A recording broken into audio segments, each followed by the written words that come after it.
Bienvenidos a la clase de hoy. Ahora vamos a tratar el tema gobierno, legitimidad y soberanía. Son distintos y es importante que ustedes aprendan a distinguir cómo en un gobierno republicano la división de poderes y el federalismo defienden un sistema democrático y republicano, por supuesto. Bien, un federalismo significa que las regiones del país están separadas porque tenemos diferentes estados de la República, pero cada estado de la República tiene su propia constitución y forma parte de la Unión. A todos nos rige la Constitución Federal, primero la de 1824, que es la que nos da propiamente el federalismo, y después la de 1857 y actualmente la de 1917. Es importante saber que el federalismo tiene una importante ventaja. ¿Cuál es esta ventaja? Bueno, los diputados tuvieron una discusión en 1824 para establecer nuestro federalismo con la intención no de que los estados estén confrontados con el poder ejecutivo, sino que el poder esté repartido en muchas cabezas para evitar que se genere un gobierno de tipo dictatorial, donde una persona, en este caso el poder ejecutivo, sea el que establezca todas las condiciones a seguir en el país. Vamos a ver, tenemos tres poderes. El primer poder es el ejecutivo. Tenemos al presidente a nivel federal y los gobiernos estatales, los gobernadores. A un nivel más pequeñito, contamos también con los presidentes municipales, que se encuentran, digamos, que en la célula administrativa más pequeñita de cada estado de la República. Bien, estos gobiernos estatales existen gracias a una lucha que se dio durante todo el siglo XIX. Nosotros podemos ver cómo los caricaturistas de la época se burlaban un poco con la división de poderes y ponían a estos tres reyes magos. Si se dan cuenta, el personaje del centro es Porfirio Díaz. Se están burlando de que en la época del porfiriato efectivamente no existía un federalismo. ¿Por qué? Porque Porfirio Díaz creó una centralización de poderes y él tomaba las decisiones por encima de la Cámara Legislativa y también de la Suprema Corte de Justicia. Ahora vemos otra imagen que esta la tenemos del periódico La Orquesta de la época, donde pues parece que tenemos a un personaje que lo que más añora es colocarse en la silla presidencial. ¿Cómo nosotros los mexicanos podemos evitar que una figura tome todo el poder? Pues sobre todo ejerciendo ciudadanía. Aquí vemos la imagen de Porfirio Díaz con su uniforme militar. No ha sido la guerra la que nos ha dado ciertos cambios significativos en el siglo XIX, pero la guerra nunca ha producido la democracia. La democracia, se produce después de la guerra, cuando las guerras terminan. Vamos a observar en el siguiente cartón. Ahora, de un lado tenemos a Porfirio Díaz y del otro a Madero. Pareciera que todos los presidentes lo único que quieren es el poder y permanecer en la silla presidencial. No es así. Si así fuera, siempre no tendría caso analizar la historia política de nuestro país. Madero es llamado el apóstol de la democracia porque él de veras quería que se respetara el voto. Las primeras elecciones reales que tuvimos en México fueron las de 1911 con Francisco y Madero. Ahora, existe una Cámara de Senadores federal. Esa nada más existe a nivel federal. No tenemos en cada estado de la República una Cámara de Senadores. Esto es importante porque en ella se toman las decisiones de mayor relevancia y pueden corregir una mala decisión que se haya tomado en la Cámara de Diputados. Ahora, es muy importante que los poderes sean independientes. Aquí estamos viendo una burla de la época a la imagen de Porfirio Díaz, que mantiene un control férreo sobre las cámaras y sobre toda la clase política. Si nosotros queremos vivir en una verdadera democracia, no podemos permitir que el Poder Ejecutivo establezca un control absoluto sobre las cámaras. A partir del gobierno de Sebastián Lerdo de Tejada, desapareció un tiempo la Cámara de Senadores y luego en el siglo XX volvió a surgir. La Cámara de Diputados ha permanecido siempre. En la actualidad está compuesta por 500 diputados. Sin embargo, cuando los diputados no tienen la capacidad de votar y de estar en oposición a las decisiones que se están tomando en el Ejecutivo, pues la Cámara no funciona para representar todos los intereses que tenemos los mexicanos en juego. Ahora, es común burlarnos de la Cámara de Diputados porque decimos que en lugar de que se tomen las decisiones, la gente o los diputados no representan los intereses del ciudadano, van ahí a pelear. Bueno, a los diputados les toca redactar la ley. En algunos casos se han dado escaramuzas, pero si nosotros queremos que la democracia funcione en un país republicano, pues tenemos que actuar para que se eviten ese tipo de confrontaciones políticas y que el diputado se dedique a escribir, que sea una persona bien preparada, una persona que está dispuesta a reformar las leyes para beneficio del conjunto de los ciudadanos y no para los intereses de algún partido político en particular. Entonces es muy importante por quién votar, saber cómo elegir a nuestros representantes ciudadanos. Es responsabilidad sobre todo de los ciudadanos en el siglo XXI. Ahora, el tercer poder es la Suprema Corte de Justicia de la Nación. Con la Ley Juárez de 1855, estos magistrados que son a los que toca dictar sentencia cuando se comete un delito, perdieron su autonomía. Poco se habla que en el siglo XIX Juárez quiso también sustentar el control del poder de la Suprema Corte de Justicia y permanecer él mismo a través de la Suprema Corte de Justicia como presidente de la República. Aquí estamos viendo imágenes del siglo XIX que representan al poder del Ejecutivo controlando totalmente al poder de la Suprema Corte de Justicia de la Nación, al Poder Judicial. No es correcto que el Poder Judicial no tenga autonomía. Ustedes sabrán, por ejemplo, que el asesinato de Luis Donaldo Colosio en 1994 en México tuvo mucho que ver la idea que él tenía de la justicia. Él pretendía darle a los jueces nuevamente autonomía para que no dependieran del Poder Ejecutivo, dado que los mexicanos no votamos por los jueces, son impuestos directamente por el presidente en turno en el país. Esa es una reforma pendiente para que nosotros logremos tener lo que más nos falta a los mexicanos, que es la aplicación de la justicia. Ahora, un gobierno es verdaderamente legítimo cuando es electo por el voto mayoritario de sus ciudadanos. Pero, una vez que el presidente es electo, se deben respetar las reglas del juego de la democracia y seguir escuchando a los ciudadanos en su participación como vigilantes de la democracia.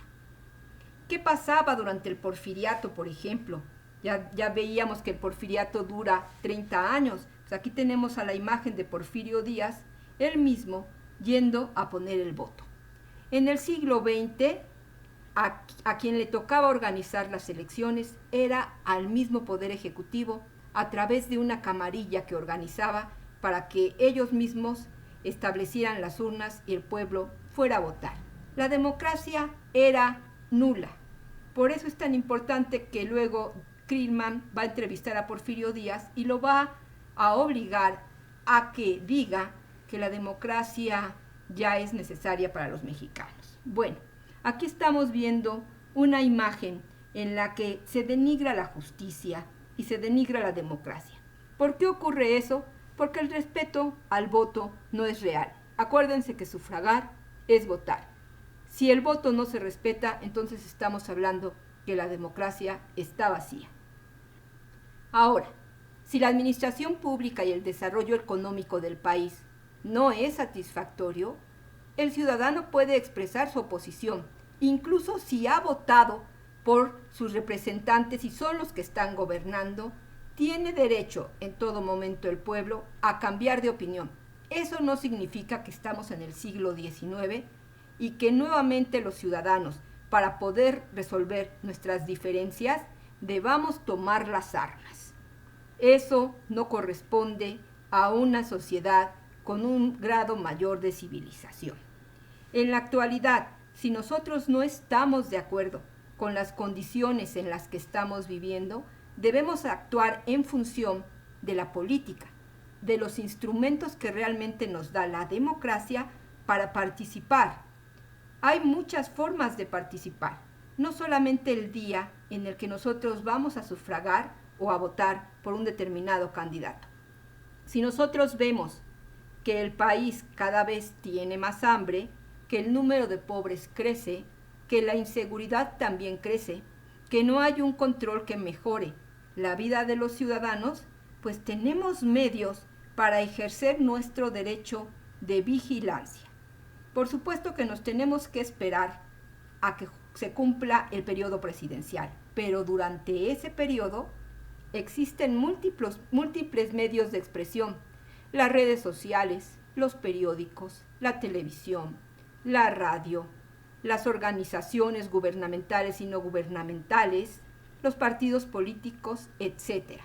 Nosotros tenemos el derecho, la libertad y en algunos casos la obligación de participar y expresar nuestras diferencias para tratar de que el gobierno en turno modifique sus políticas económicas, sociales o culturales en función de la presión que hace el ciudadano desde la prensa. Los periódicos, los medios de información, cuando son oficialistas, cuando nada más apoyan la visión del poder ejecutivo o del partido dominante, no están respetando la libertad. La libertad a veces se conquista. En algunos casos la prensa escrita, la prensa que nosotros podemos observar en los periódicos, la radio, la tele, etc., se autocensura. ¿Qué significa? Que por recibir dinero oficial para mantenerse, porque muchos viven de la publicidad, pues no se expresan con verdadera libertad sus críticas hacia el desarrollo de la política en México. Por lo tanto, es muy importante identificar cuáles son los periódicos, cuáles son los medios de comunicación, cuáles son las redes sociales que nos permiten tener una información acertada. El ciudadano tiene la responsabilidad de elegir qué información es real, qué información es ficticia, sobre todo cuando la información es distorsionada y atenta contra su seguridad o contra su propia vida. Los mexicanos hemos creado instituciones para salvaguardarnos de los abusos o de los excesos del poder. Actualmente existen muchos medios de comunicación, pero si estos medios de comunicación no tienen libertad, pues entonces existe la censura. La censura actualmente no se expresa como antes, solamente retirando el dinero, sino también se expresa a través del discurso de odio en las redes sociales, de la descalificación y de las noticias falsas. Mucho cuidado con eso. El poder puede permitir que un gobierno sea sancionado si el ciudadano decide retirarle su voto en la jornada electoral.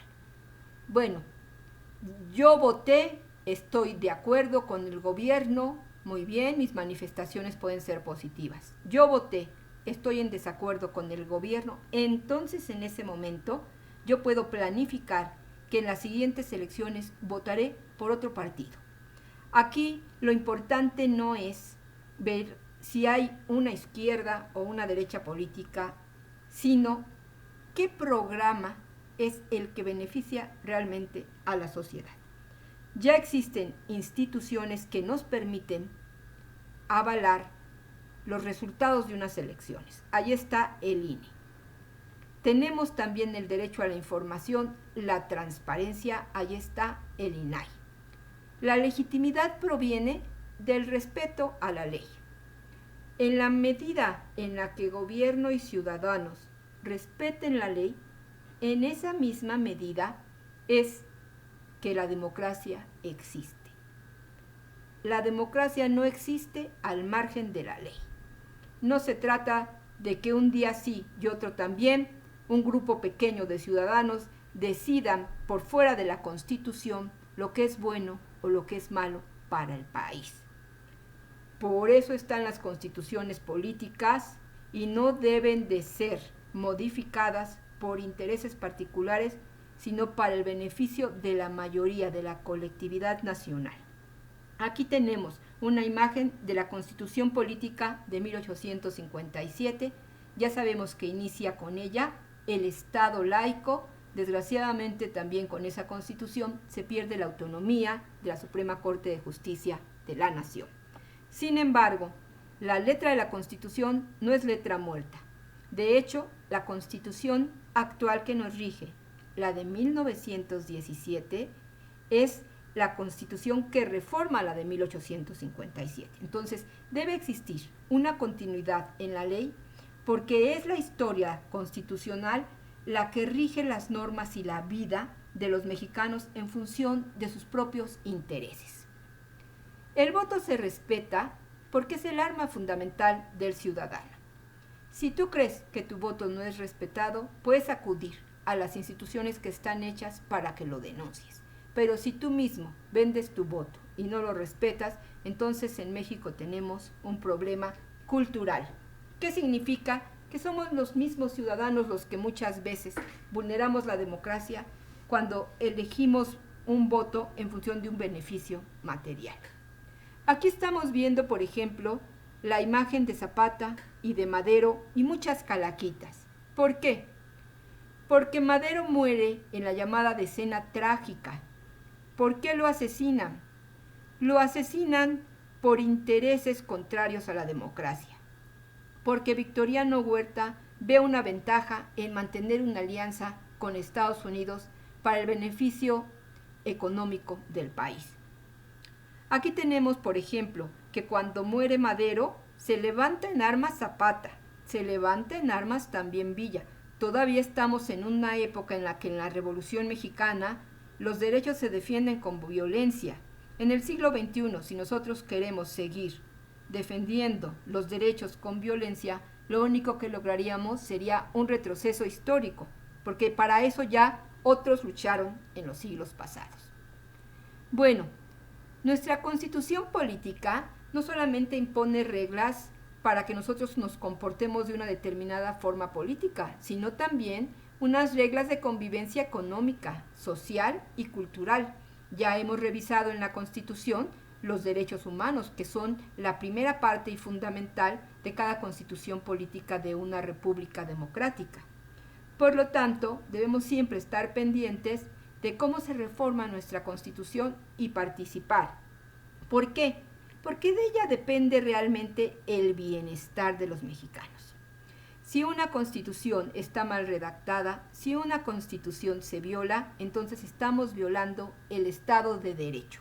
Estamos permitiendo una cesión de libertad, una cesión de vida libre que no nos permitiría transitar hacia la mejora de nuestra sociedad. Aquí estamos observando que la Constitución ha sido una lucha de diferentes batallas. No hay una última lucha.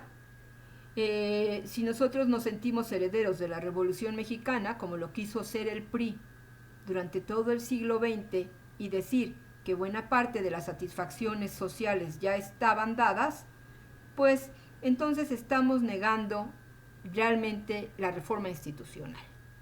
Nosotros sabemos que en México las instituciones se crean y deben estar bajo vigilancia del ciudadano para evitar corrupción e impunidad. ¿Por qué existe la corrupción? Pues sobre todo porque la ley no se aplica, no hay castigos.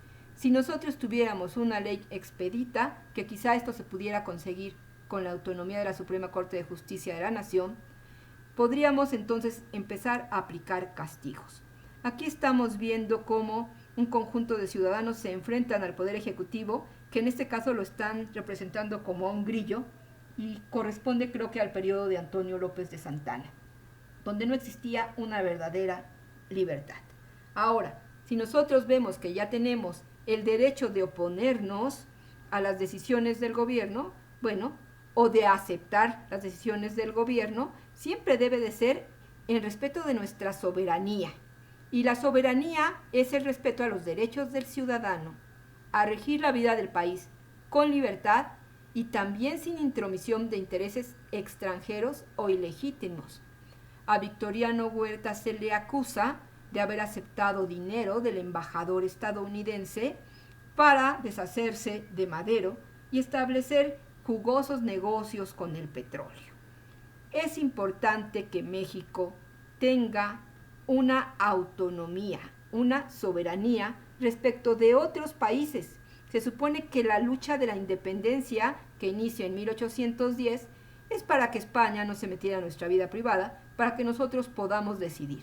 Sin embargo, México no es una isla. Nosotros podemos decidir en libertad, en la armonía, dentro de la armonía de las naciones democráticas que existen actualmente en el mundo. Ahora, aquí estamos viendo la imagen de el emperador Maximiliano de Habsburgo y luego de Porfirio Díaz. Ellos nos impusieron un gobierno extranjero, en el caso de Maximiliano francés, y Porfirio Díaz un gobierno ilegítimo porque no respetaba la ley. No hay soberanía si la ley no se respeta y no hay soberanía si se cede el derecho a otra nación de que nos gobierne. Finalmente, a quien se vulnera, aquí lo podemos ver en esta imagen del hijo del aguizote, es a la nación. Es muy común que en el siglo XIX la nación sea representada como la patria, esta imagen idílica, pero en este caso triste, de una mujer que pierde las prendas, que pierde su derecho a regirse por ella misma, su independencia. Entonces la independencia está escrita en la letra de nuestra Constitución. Otro riesgo, y aquí es representado en este caso por el tío Sam es el personaje que tiene el sombrero y representa a la intromisión de Estados Unidos en la vida de los demás países. Durante la Primera Guerra Mundial, esta imagen del tío Sam corrió por todo el mundo como una representación del imperialismo de Estados Unidos. Bueno, en la actualidad nosotros no vivimos ningún tipo de imperialismo. Estados Unidos no quiere apoderarse de nuestro territorio. Sin embargo, sí debemos tener una relación internacional sana y respetuosa, lo cual tampoco ocurre actualmente con el gobierno de Estados Unidos, porque el tío Sam, en este caso el presidente Trump, se mete cotidianamente con México para hablar mal de los ciudadanos. Y no le hemos dado una respuesta a la medida de nuestra soberanía. Al contrario, muchas veces en el foro público, en la discusión pública, lo único que tenemos es un carnaval político. A ustedes les toca como ciudadanos evitar que en el futuro la política se convierta solamente en un carnaval y defender nuestra república liberal, democrática y soberana.